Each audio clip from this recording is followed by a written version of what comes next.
Olivia needed $50,000 to save her daughter's life. James needed a fake girlfriend to give his dying grandmother one last Christmas wish. The contract was simple. 2 weeks of pretending, then they'd walk away. But nobody warned them about the one thing they couldn't fake: falling in love for real. Olivia Bennett had exactly $47 to her name, a 6-year-old daughter with a failing heart, and 2 weeks until Christmas. She stood behind the counter of Rosie's Diner at 11 p.m., wiping down surfaces that were already clean, watching the snow fall outside and trying not to think about the number. $50,000. That's what the specialist had said Emma needed. A surgery that could fix her heart, give her a normal life, let her run and play like other children. $50,000 might as well have been 50 million. You're going to rub a hole through that counter. Olivia looked up to find Megan watching her with concerned eyes. Sorry. Just thinking. About Emma? Always about Emma. Every waking moment, every sleepless night, every prayer she whispered into the darkness. Emma, who was so brave it broke Olivia's heart. Emma, who still believed Santa would bring her a miracle. The insurance denied the appeal again, Olivia said quietly. They said the surgery is experimental, not covered, those bastards, and the hospital wants a deposit before they'll even schedule it. $20,000 up front, the rest in payments. Olivia laughed, but it came out broken. I've been working double shifts for 6 months and I have $47 saved. At this rate, Emma will be 30 before I can afford it. If she lives that long. Neither of them said it, but the words hung in the air. The bell over the door chimed. Olivia looked up automatically, her customer service smile ready, and froze. The man who walked in didn't belong in Rosie's Diner. He was tall, dark-haired, wearing a coat that probably cost more than Olivia made in a year.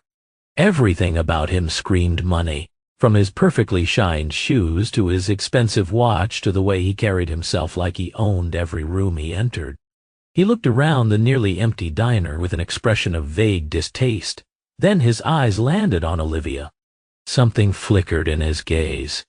Interest, maybe. Or calculation. Coffee, he said, sliding onto a stool at the counter. Black. Olivia poured it without comment, trying to ignore the way his presence seemed to fill the entire space. Up close, he was even more striking. Green eyes that gave nothing away, a jaw that could cut glass, the kind of face you saw in magazines advertising watches or cologne. Rough night, she asked, because she was a waitress and waitresses made small talk. You could say that? He wrapped his hands around the mug but didn't drink. I'm looking for someone. At 11 p.m. in a diner? I'm looking for a specific type of someone. He reached into his coat and pulled out a photograph, sliding it across the counter. Olivia's blood ran cold. It was a picture of her, walking Emma to school, taken from across the street. She recognized the date from Emma's outfit. It was 3 days ago. What is this? Her voice was sharp. Why do you have a picture of me? My name is James Whitmore. He said it like it should mean something. When she didn't react, a flicker of surprise crossed his face. Whitmore Industries. Now she knew. Everyone knew Whitmore Industries. Tech, real estate, investments. One of the largest private companies in the country, which meant this man was worth billions. And he had photographs of her. I'm going to call the police, Olivia said, reaching for the phone. I'm not here to hurt you. I'm here to offer you a job. I have a job. I'm offering you $50,000 for 2 weeks of work. Olivia's hand froze over the phone. $50,000. The exact amount she needed. The exact amount that was impossible. What kind of work? She hated how her voice wavered. James Whitmore's expression didn't change. I need a girlfriend, a fake one, for my family's Christmas gathering. Excuse me? My grandmother is dying. For the first time, something cracked in his composure. She has weeks, maybe days. Her only wish is to see me happy, settled in love. She's been asking about it for years, and I've been putting her off, and now he stopped, swallowed. I can't give her a real relationship, but I can give her the illusion of one. So you want me to pretend to be your girlfriend. For 2 weeks, you'll stay at my family estate, attend holiday events, convince my grandmother that I've found someone. In exchange, I'll pay for your daughter's surgery.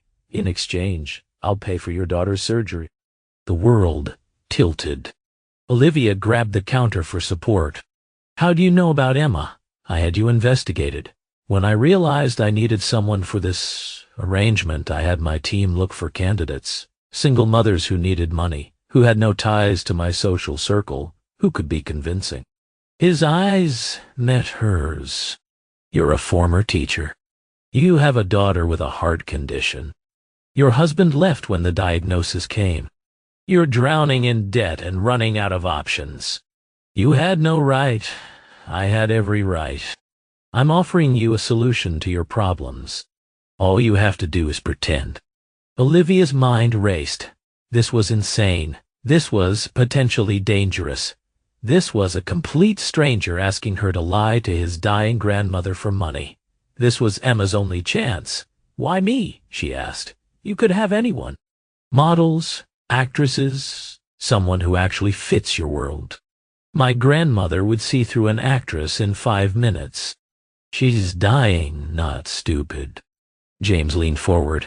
I need someone real. Someone who's been through hard times and come out fighting. Someone who can look at a room full of wealthy socialites and not be impressed by any of them.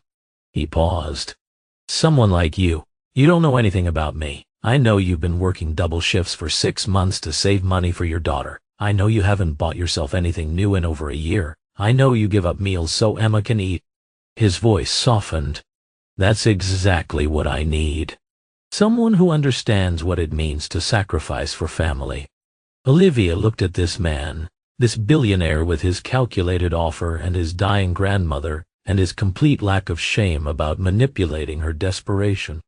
She should say no. She should tell him to take his money and his contract and leave her alone. But then she thought about Emma, about tiny hands that were always cold because her heart couldn't pump hard enough, about a 6-year-old who still believed in miracles. I want the money up front, Olivia said.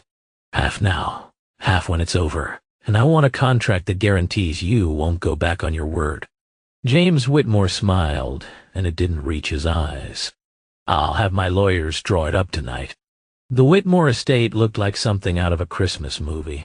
A sprawling mansion covered in tasteful lights, a circular driveway lined with evergreens, actual carolers singing by the front door. Olivia sat in the back of James's town car, wearing clothes that didn't belong to her.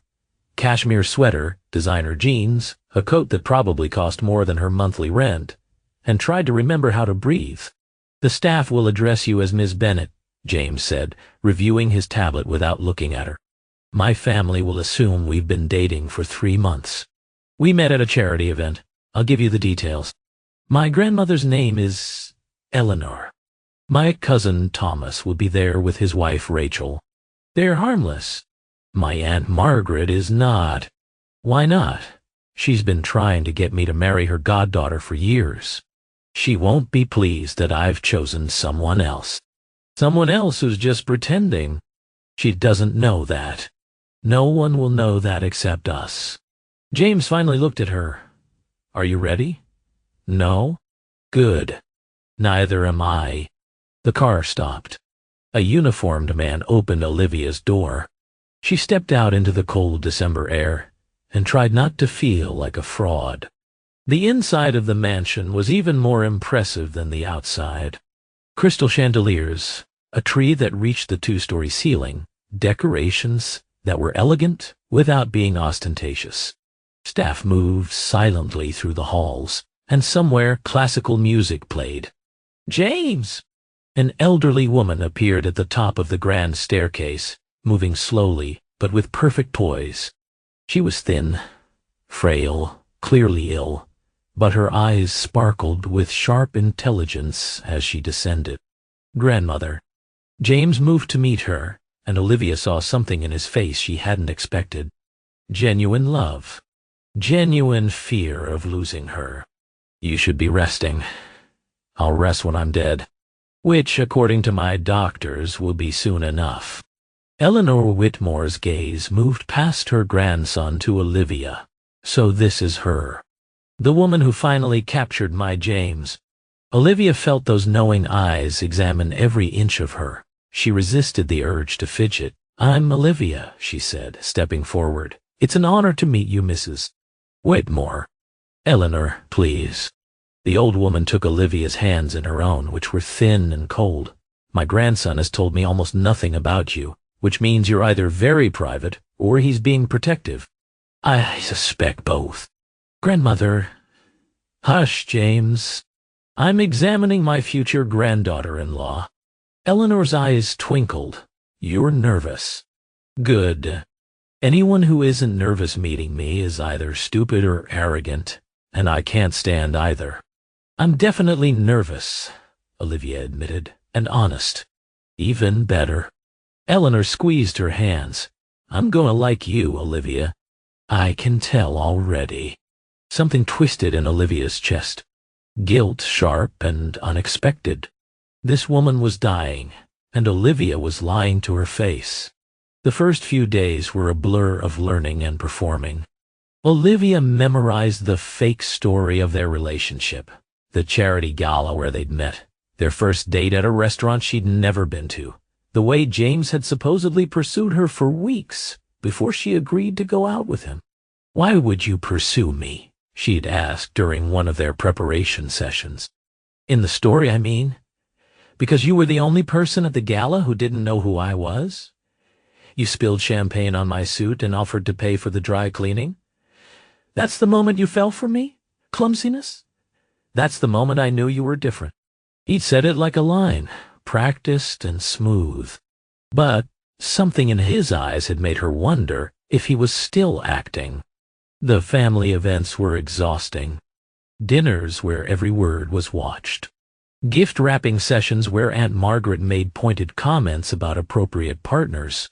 A tree-trimming ceremony where Eleanor insisted James and Olivia hang ornaments together while everyone watched. You're doing well, James murmured as they placed a delicate glass angel near the top. Better than I expected. Thanks, I think. My grandmother likes you. That's not easy to achieve, maybe because I actually like her. Olivia glanced across the room to where Eleanor sat in her chair, watching them with a small smile. She's not what I expected. What did you expect? I don't know. Someone cold. Rich people are usually cold. Am I cold? Olivia looked at him. In the soft glow of the Christmas tree, with his guard slightly down, he almost looked human. You're trying very hard to be, she said. But I don't think it comes naturally. Something flickered in his green eyes. Before he could respond, Eleanor called out, James, dear, help me to my room. I'm tired. She waved away the staff who moved to assist her. I want my grandson. And bring Olivia too.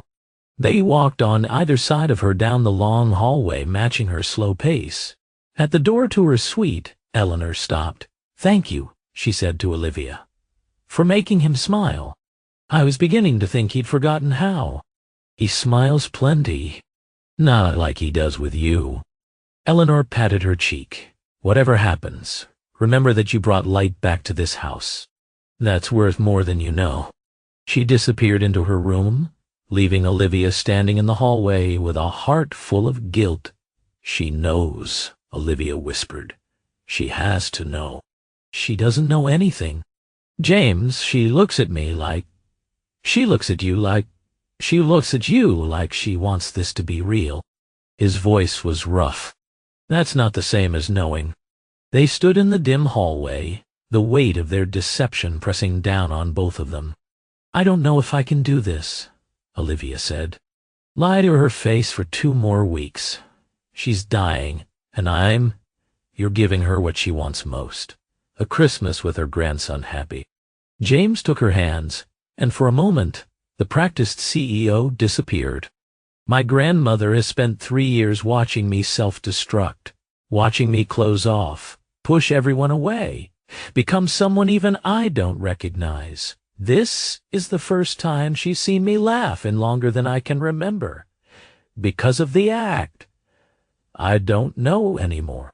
He looked at their joined hands. Maybe the act is becoming harder to separate from reality. Olivia's heart stuttered. James, your daughter is scheduled for surgery on January 3rd. My lawyers confirmed the deposit this morning. He released her hands, stepping back, walls going up. Get some sleep. Tomorrow is the annual Whitmore Christmas party. You'll need your energy. He walked away, leaving Olivia alone with the ghost of his touch and a feeling she definitely wasn't supposed to have. The Whitmore Christmas party was legendary. 200 guests, live orchestra, decorations that cost more than Olivia used to make in a year. She wore a red silk dress that James's stylist had chosen, with her hair swept up in makeup that made her look like someone she didn't recognize. "You're staring," she said to James as they prepared to descend the staircase. "You look beautiful. It's the dress. It's not the dress." His eyes held hers. "Ready?" She took his arm. "As I'll ever be." The party was overwhelming. Olivia smiled until her face hurt, answered questions about their relationship with practiced ease, and tried not to think about how natural it felt to have James's hand on the small of her back. "You're a natural," he murmured during a quiet moment by the champagne fountain. "Half the room is already in love with you. They're in love with the story, the waitress who captured the billionaire's heart. Same thing. It's not the same thing at all." Before he could respond, a voice cut through the crowd. "James?" James Whitmore. A woman approached them, tall and blonde and impossibly beautiful. She wore a white dress that probably cost more than the surgery Emma needed, and she was looking at James like he was something she owned. "Victoria." James's voice went flat. "I didn't realize you were invited." "Your grandmother has always been fond of me. Unlike some people." Victoria's eyes slid to Olivia, with barely concealed contempt. "And who is this?" "Olivia Bennett." "My girlfriend." "Your girlfriend." Victoria laughed. "How charming. And what do you do, Olivia?" "I'm a waitress." The contempt became less concealed. "A waitress." "James, really? I know I broke your heart, but I didn't think you'd fall so far." Olivia felt James stiffen beside her, felt the anger radiating off him in waves. "Victoria," Olivia said, keeping her voice pleasant, "I've heard so much about you. Isn't it funny how James ended up with a waitress when he could have had a woman who left him for his best friend? I guess some people just have different taste." The silence was deafening. Victoria's face went red, then white. "You don't know anything about what happened." "I know enough. Now, if you'll excuse us, we have actual friends to talk to." Olivia took James's arm and walked away, her heart pounding. When they were safely across the room, she risked a glance at him. He was staring at her with an expression she couldn't read. "I'm sorry," she said quickly. "I shouldn't have. That was incredible." "What?" "No one has ever stood up to Victoria like that. No one has ever stood up for me like that. She was being cruel. I don't tolerate cruel. I don't tolerate cruel." James stepped closer, and Olivia forgot how to breathe. "I'm starting to think this was the best decision I ever made," he said softly. "Choosing you. You didn't choose me. You investigated me and offered me money. Same thing." His eyes dropped to her lips. Olivia's heart hammered. "People are watching," she whispered. "Let them watch." He kissed her. Not like their practice kisses for the family. Quick and appropriate. This was something else entirely. Deep and slow and full of something that definitely wasn't in their contract. When they broke apart, Olivia was trembling. "That wasn't fake," she said. "No, it wasn't." Before she could process what that meant, a commotion near the door drew everyone's attention. Staff members rushing, voices calling for help, and then Eleanor's name cutting through the noise. "Grandmother, da-da-law." James was moving before Olivia could react.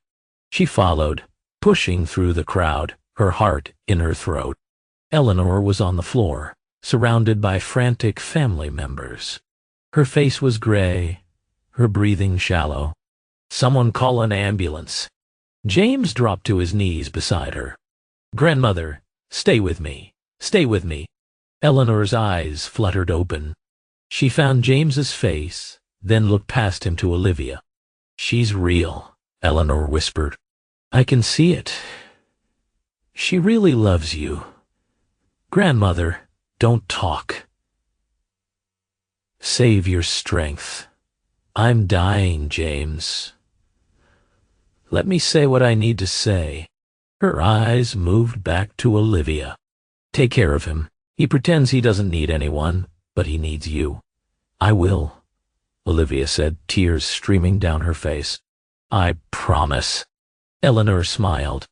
Then her eyes closed. The ambulance arrived. The party ended. And somewhere in the chaos, Olivia realized that the line between fake and real had disappeared entirely. She loved him. Not because of the contract, not because of the money. She loved James Whitmore, the man beneath the cold exterior, the grandson who held his dying grandmother's hand in the ambulance and forgot he wasn't supposed to cry. The contract was supposed to be business. It had become something much more dangerous. Eleanor survived. Barely. The doctors said it was a miracle. They gave her days, maybe a week, if she was lucky. She refused to stay in the hospital, demanding to spend her final Christmas at home. "I've lived 82 years, she told James when he tried to argue. "I'm not spending my last days surrounded by beeping machines. I want my tree, my family, my home." So they brought her home, set up a hospital bed in the sunroom where she could see the snow falling and the Christmas lights glowing. And Olivia stayed, not because of the contract, but because she couldn't imagine leaving. "You should go," James said on the third night after the party. They were standing in the hallway outside Eleanor's room, exhausted and emotionally drained. "Be with your daughter for Christmas. That's what we agreed. Emma's with Megan. She's fine. The contract doesn't require you to stay for this." "I'm not staying because of the contract." Olivia looked at him, letting him see the truth she'd been hiding. "I'm staying because of you. Because I can't leave you alone right now. Because," she took a breath, "because the way I feel about you stopped being fake a long time ago." James went very still. "Olivia, I know. I know this wasn't supposed to happen.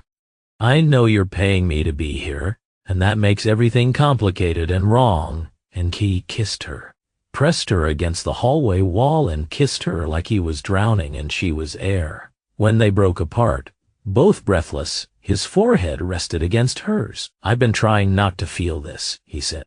"Trying to remember that this is a business arrangement, that you're only here because I'm paying you. And now I can't imagine you not being here. Now I can't imagine going back to who I was before you spilled imaginary champagne on my imaginary suit at an imaginary charity gala."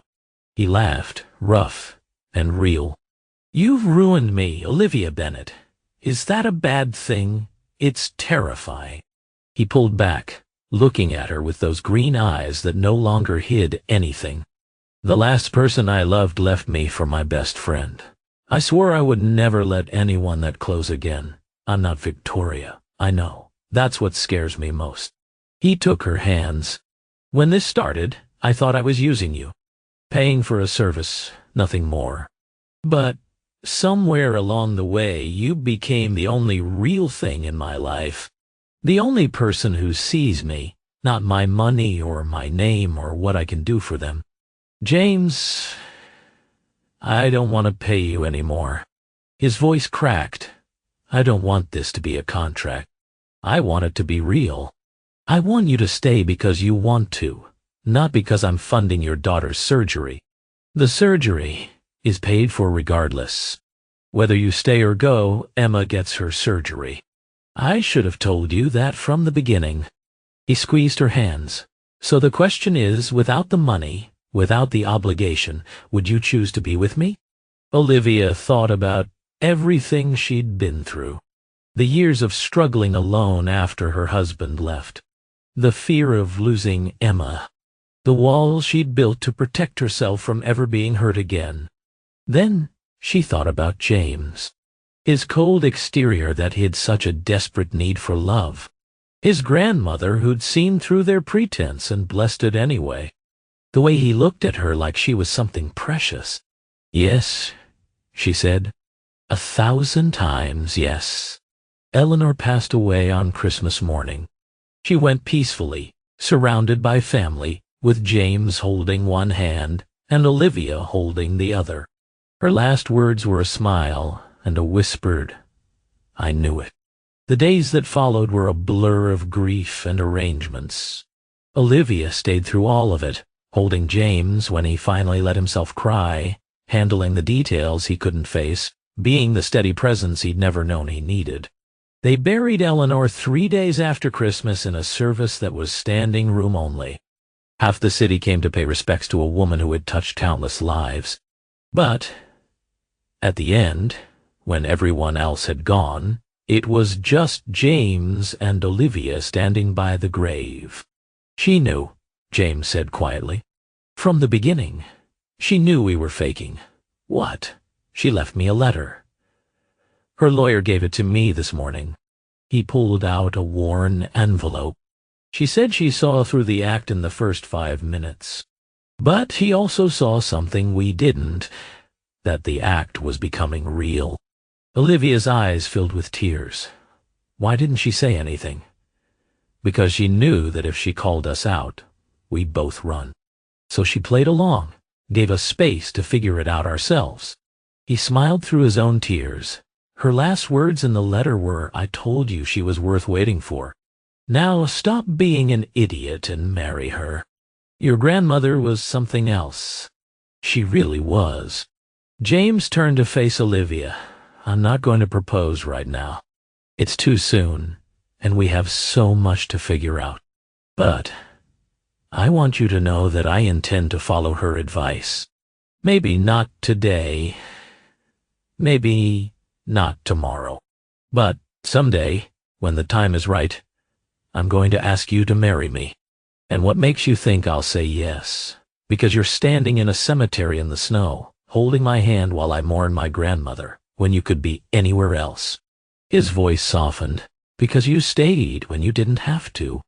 Because you chose this, chose me, when the contract gave you every excuse to leave." Olivia stepped closer, rising on her toes to kiss him softly. "When you ask," she said, "the answer will be yes. It was always going to be yes." They walked out of the cemetery together, leaving behind the grave of the woman who had seen what they couldn't. The snow fell softly around them, and somewhere in the city, church bells began to ring. The Christmas contract had ended, but their story was just beginning. 6 months later, Emma's surgery was a complete success. Olivia stood in the hospital room, watching her daughter sleep with a healthy heart beating strong in her chest, and cried for the 3rd time that day. Happy tears. Relieved tears. Tears she'd been holding back for years. "She's going to be okay," James said, wrapping his arms around her from behind. "The doctor said she can go home in a week. I keep waiting to wake up, to find out this is all a dream. It's not a dream." He pressed a kiss to her temple. "It's just your life. Finally going right."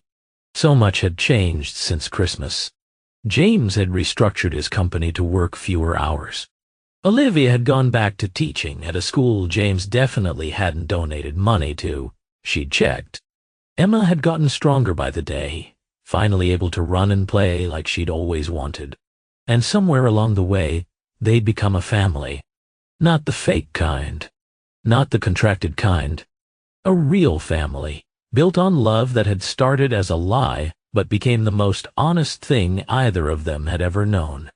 "I have something for you," James said. "If it's another necklace, I told you to stop buying me jewelry. It's not a necklace." He turned her around to face him. "When my grandmother died, she left me a lot of things. Money, property, the company. But she also left me this." He held up a ring.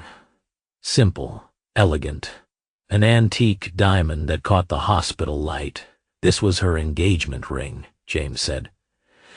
"My grandfather gave it to her 60 years ago. She wore it every day until she died." He took a breath. "In her letter, she told me to give it to someone who saw me, not my name. Someone who chose to stay when she had every reason to leave. Someone who made me believe in love again. James, I know we said we'd wait. I know it's only been 6 months. But I've spent my whole life waiting, Olivia. Waiting to feel safe enough to love someone. Waiting for the right moment that never came." He dropped to one knee. "I'm done waiting." Olivia's hands flew to her mouth. Behind her, she heard a small gasp. Emma, awake and watching with wide eyes. "Olivia Bennett, you signed a contract to pretend to love me.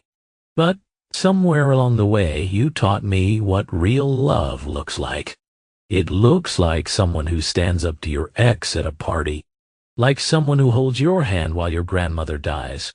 Like someone who chooses you every single day, not because she has to, but because she wants to." Tears streamed down Olivia's face. "I love you," James said. "I love your strength and your stubbornness and your refusal to let me buy you things. I love your daughter like she's my own, and I want to spend the rest of my life being the family you both deserve." He held up the ring. "Olivia Bennett, will you marry me? Mommy? Say yes." Emma shouted from the bed. Olivia laughed through her tears. She looked at this man who had started as a stranger with a photograph and become the love of her life. "Yes," she said. "Yes, James. 1,000 times yes." He slid the ring onto her finger and stood, pulling her into a kiss that said everything words couldn't. Emma cheered from the hospital bed. A nurse poked her head in to see what the commotion was about, and immediately started crying. Within minutes, half the hospital staff had gathered outside the room, drawn by the story of the billionaire and the waitress who had found their happy ending. "Your grandmother would have loved this," Olivia said. "She planned it. I'm convinced she orchestrated the entire thing from the beginning." James smiled, and it was the smile of a man who had finally found peace. She always did have impeccable timing. "Mommy?" Emma's small voice drew their attention. "Does this mean James is going to be my daddy?" James looked at Olivia, asking permission. She nodded through her tears. He walked to Emma's bed and sat on the edge, taking her small hand in his. "If that's okay with you," he said. "I know I can't replace your real dad, but I'd like to try be the best dad I can be, if you'll let me." Emma studied him with 6-year-old solemnity. Then she threw her arms around his neck. "I already decided you're my dad," she said. "I decided at Christmas when you gave me the teddy bear. Mommies and daddies give kids teddy bears. That's the rule." James laughed, holding her close. "Then I guess it's official." "It's official," Olivia agreed, joining them on the bed. "We're a family." They sat there together, the three of them, in a hospital room that should have felt clinical, but instead felt like home. Outside, spring sunshine streamed through the windows, warming the space. A year ago, Olivia had been a struggling single mother with no hope and no options. Now she had a daughter with a healthy heart, a fiancé who loved her completely, and a future brighter than she'd ever imagined. All because a billionaire needed a fake girlfriend for Christmas. All because she'd been desperate enough to say yes. All because sometimes the best love stories start with a lie and end with the most beautiful truth. The contract had been for 2 weeks. The love was forever. The end. 1 year later, Christmas Eve, Olivia stood in the same grand ballroom where she'd first faced down Victoria Hayes, but everything else had changed. She wore white this time, an elegant wedding gown that Eleanor's favorite designer had created just for her. Her daughter stood beside her in a flower girl dress, healthy and glowing, and so excited she could barely stand still. "Mommy, is it time yet? Is it time? Almost, baby. We're waiting for the music." They'd chosen to get married on Christmas Eve for a reason. 1 year since the contract was signed. 1 year since Olivia's life changed forever. 1 year since a desperate decision became the best choice she'd ever made. The ceremony was held in the Whitmore estate, exactly where Eleanor would have wanted it. The guest list was small, just close friends and family. Megan stood as maid of honor, crying before the bride even entered. James's cousin Thomas served as best man. And on the mantel, in a place of honor, sat a framed photograph of Eleanor Whitmore. The music started. Emma scattered rose petals down the aisle with tremendous concentration. And then it was Olivia's turn. She walked alone. No one to give her away, because she wasn't something to be given. She chose this. She chose him. And she wanted everyone to know it. James stood at the altar, and when he saw her, his carefully composed expression crumbled. Tears slipped down his face, and he didn't try to hide them. "Hi," Olivia whispered when she reached him. "Hi yourself." He took her hands. "You're beautiful. You're crying. Happy tears." Grandmother would be proud. The minister began the ceremony, but Olivia barely heard the words. She was lost in James's eyes, in the journey that had brought them here, in the incredible improbability of their love. When it came time for the vows, James spoke first. "1 year ago, I stood in a diner and offered you a contract. I thought I was buying your time, your presence, your ability to pretend. What I didn't know was that you can't buy love. You can only give yourself the chance to find it." He squeezed her hands. "You taught me that vulnerability isn't weakness. That letting someone in doesn't mean getting destroyed. That a family isn't about blood. It's about choosing each other. Every single day." Olivia wiped her eyes with one hand. "I, James Whitmore, take you, Olivia Bennett, to be my wife, my partner, my family. I promise to love you when life is easy and when it's impossible. I promise to be the father Emma deserves and the husband you never expected.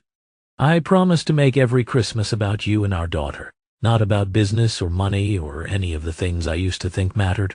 He paused, his voice breaking. "And I promise to make my grandmother proud, to live the life she always wanted for me, to love without fear, because you showed me how."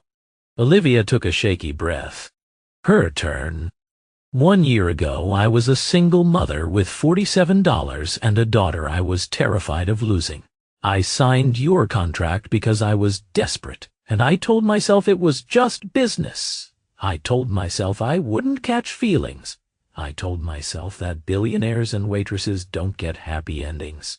She laughed through her tears. "I was wrong about everything. You weren't a billionaire to me.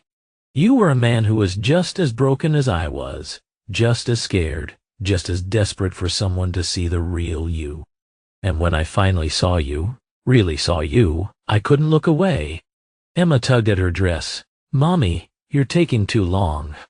The room laughed. Olivia crouched down to her daughter's level. "You're right, baby. Let me finish." She stood, facing James again. "I, Olivia Bennett, take you, James Whitmore, to be my husband, not because of your money or your name or what you can give us, but because you're you, because you read bedtime stories with funny voices, because you let Emma paint your nails and wore it to a board meeting, because you loved us before we were easy to love." She reached up to touch his face. "I promise to be your partner in everything, to stand beside you, not behind you, to remind you every single day that you're worthy of love, real love, not the contracted kind. And I promise to make every Christmas magical, because that's where our story started." "Amen," Emma said loud. The room laughed again. The minister smiled. "By the power vested in me, I now pronounce you husband and wife. You may kiss the bride." James pulled her close and kissed her, soft and sweet and full of promise. Emma squeezed between them, demanding to be part of the hug. The room erupted in applause. Somewhere, Olivia was sure, Eleanor Whitmore was watching with a knowing smile. The reception was magical. Dinner and dancing and a toast from Megan that made everyone cry. Emma stayed up way past her bedtime, dancing with her new father to song after song. "Happy?" James asked Olivia as they swayed together during a slow song. "More than I knew I could be. Me too." He pressed his forehead to hers. "Thank you for signing the contract, for staying when you didn't have to, for teaching me what love really means. Thank you for finding me, for seeing me, for giving Emma and me a chance at this life." "Our life," he corrected. "This is our life now. Our life." The words wrapped around her heart like a promise. At midnight, they stood on the balcony of the estate, watching the snow fall. Emma was finally asleep in Megan's arms inside. The guests were gone. It was just the two of them, husband and wife, looking out at a world made new. "Wagyu." "Merry Christmas, Mrs. Whitmore," James said. "Merry Christmas, Mr. Whitmore." Olivia smiled. "What do you want for your gift? I already have everything I want." He pulled her close. "A wife, a daughter, a family. What more could I possibly need? How about another daughter? Or a son?" Olivia placed his hand on her stomach. "I was going to wait to tell you, but—" "Merry Christmas, James Turry." His face went through about 15 emotions in 2 seconds. Shock, disbelief, joy, wonder, and finally, tears. "You're 8 weeks. I found out yesterday." She bit her lip. "Surprise?" Olivia taught. He swept her up, spinning her around in the snow. "Olivia, this is the best Christmas present anyone has ever given me. Better than the contract, 1,000,000 times better." He set her down, cupping her face in his hands. "I love you. I love Emma. I love this baby. I love our life. I love you too." She kissed him as the clock struck 12, as Christmas officially began, as snow swirled around them like magic. Forever and always. A year ago she'd signed a contract to pretend to love him. Now she couldn't imagine loving anyone else. The Christmas contract had given her everything she never knew she needed. And that was the most real thing of all. The end.